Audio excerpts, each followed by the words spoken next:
Willy, il fait de la grosse job de rénovation dans sa cage. Allô? Moi, c'est Jessie. Puis aujourd'hui, on est mercredi, en ce jour de...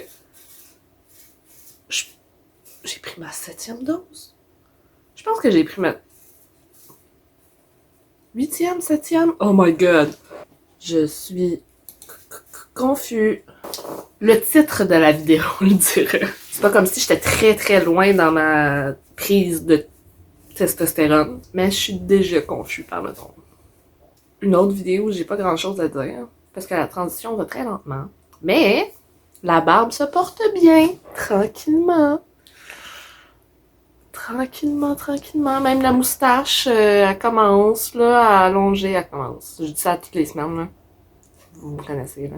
Mais ça allonge, tranquillou. Tu sais, je la vois de plus en plus, la barbe. Je pense que même la moustache, on commence à voir vraiment, même de loin, une espèce d'ombre ou de coloration plus foncée sur ma peau. Éventuellement, je vais avoir l'énergie d'une vraie moustache molle. Ça va être merveilleux. Je sais pas si ma voix change, mais définitivement, je sens que pas ma voix. Ma gorge. Ma gorge, elle feel un petit peu différente. Tu sais, il y a des fois où j'ai dit, ma gorge, je la sens définitivement plus serrée, là, plus que jamais. Dans les premières semaines, c'était pas nécessairement constant. Là, on va avoir ce petit bruit de fond tout le temps, là. Je dis ça de même, jusqu'à temps qu'il ait fini de refaire sa maison. Parce que là, il est en train de ramasser de l'espèce de gazon dans un papier de toilette que j'ai mis dans sa cage. Il est cute!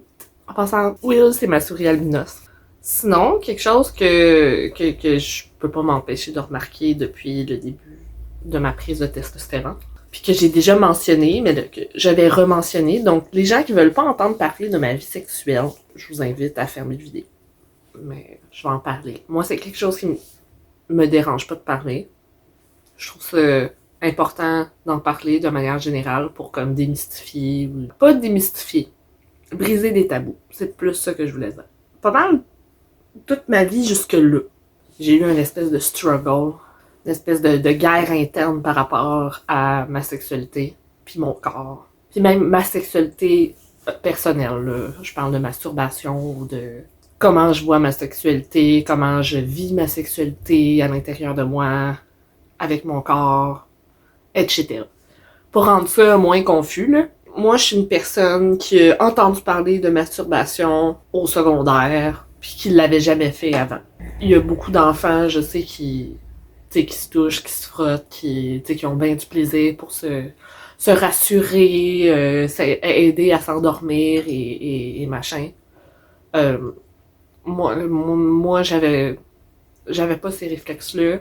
J'ai pas fait cette découverte de mon corps avant, puis j'en avais pas intérêt non plus, j'avais pas cet intérêt-là. Tu sais, pour moi, ma vulve, ça servait à faire pipi, pis c'est pas mal ça.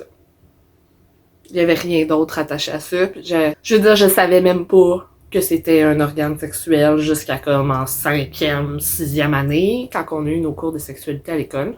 Puis encore là, la manière que c'est montré puis qu'on en parle, c'est vraiment genre, voici un schéma très très médical de la chose, puis il y a du sang qui va sortir de là éventuellement. Cool. Tu sais, c'est pas mal plus mon introduction au hentai qui m'a fait comprendre que ça servait à de la sexualité, mais ça me donnait pas envie de l'expérimenter sur moi-même tout seul. C'est vraiment plus tard, comme à 16 ans, que j'ai eu mes premières expériences sexuelles pour vrai. Ben, pour vrai. Que j'ai eu mes premières expériences sexuelles avec mon premier amoureux. Mais avant ça, il y avait 2 filles à mon école quand j'étais en secondaire 1 qui se faisaient appeler les Gwyn. Je sais même pas s'ils étaient lesbiennes ou s'ils sortaient ensemble. C'est juste qu'ils étaient tout le temps ensemble, puis que... Ben, probablement qu'ils sortaient ensemble. Eux autres m'ont parlé, tu sais, de masturbation. Puis là, tu sais, j'étais curieux, fait que je leur posais des questions par rapport à ça. Puis là, ouais, comment ça marche? C'est quoi c'est censé faire, machin. Après leur explication très personnelle, tu sais, on s'entend, c'est leur expérience à eux, puis moi, je connaissais rien de rien. Tu sais, j'ai comme... J'étais comme, ok, je vais voir si ça fait quelque chose, si c'est le fun, machin. Mais comme, juste l'idée de me toucher, puis d'essayer de le faire, ça me dégoûtait, tu sais. Puis ça a été comme ça toute ma vie. Ok, mon corps, mes organes génitaux, tout me dégoûte. Puis c'est pas pour dire que les vulves me dégoûtent, je me dégoûte. Ok? Dans mon scénario idéal, quand je m'imaginais me masturber, c'était avec un pénis. T'sais. Un pénis, comme 6, mettons.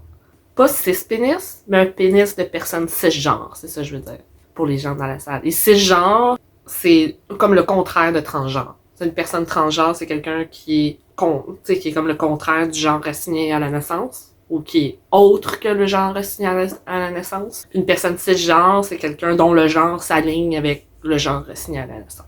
Fait qu'une personne qui est pas trans est une personne cisgenre. Il n'y a pas vraiment d'entre-deux. Il n'y a pas d'entre-deux. T'es une personne cis ou t'es une personne trans. Si t'es une personne non-binaire, t'es une personne trans. Le spectre de la transidentité est assez large. Depuis 6, 7, 8 semaines, qui sait, la vidéo va le dire. Depuis que je commence à prendre la testostérone, ce rapport à moi-même a changé et change. Je m'attendais pas à ce que ça change aussi rapidement, surtout. Je m'attendais à ce que ça change avec les changements physiques que j'allais remarquer chez moi, avec, tu sais, mettons, les chirurgies que j'allais avoir, etc. Mais depuis très peu, là, ça fait même pas 2 mois là, que je prends la testostérone. Ce rapport à moi-même a changé avec la montée de ma libido. Moi, je pensais que j'étais une personne qui avait pas de libido ou que ma libido était comme reliée à l'énergie d'une relation.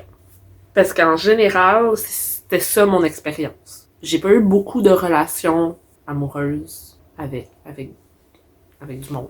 Je veux dire, depuis que j'ai 16 ans, j'ai peut-être, bon, je dirais pas de nombre, là, mais j'en ai pas beaucoup. Ok, j'ai pas beaucoup d'expérience. Mettons, ma libido a toujours été reliée avec l'énergie de la relation. Fait que, en début de relation, c'était tout le temps bien fort, puis j'avais envie tout le temps de découvrir la personne, tu sais, qu'on se fasse du plaisir l'un l'autre, machin. Puis avec le temps, tu sais, ça fade.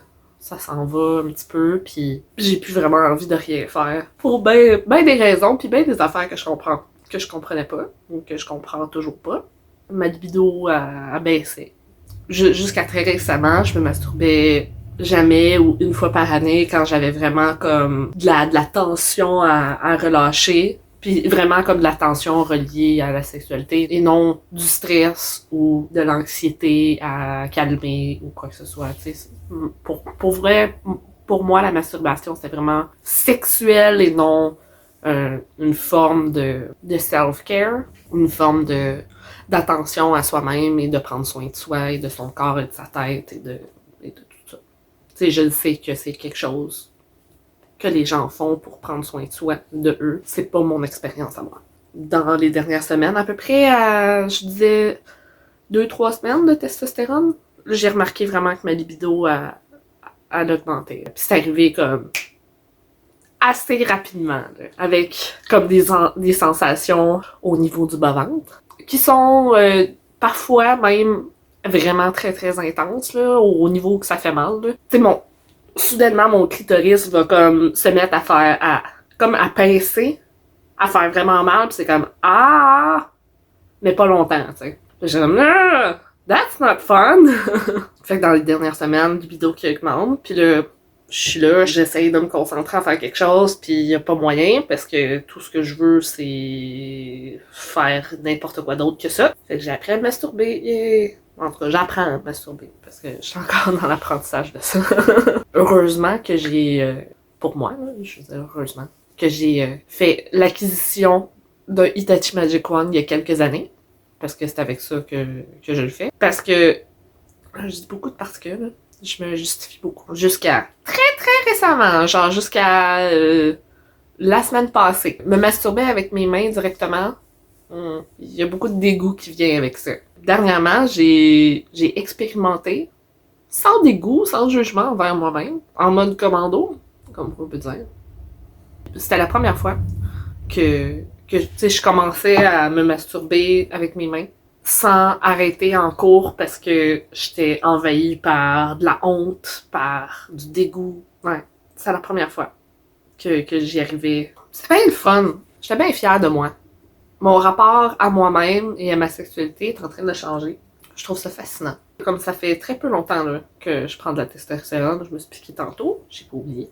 Puis j'ai déjà l'impression que ça a des effets positifs, mais pas seulement sur mon corps qui change, mais sur ma perception de moi-même puis mon rapport à moi-même.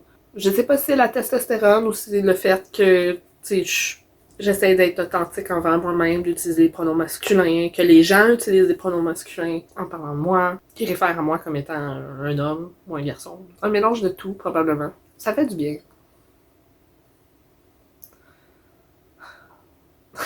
Ça fait du bien. Malgré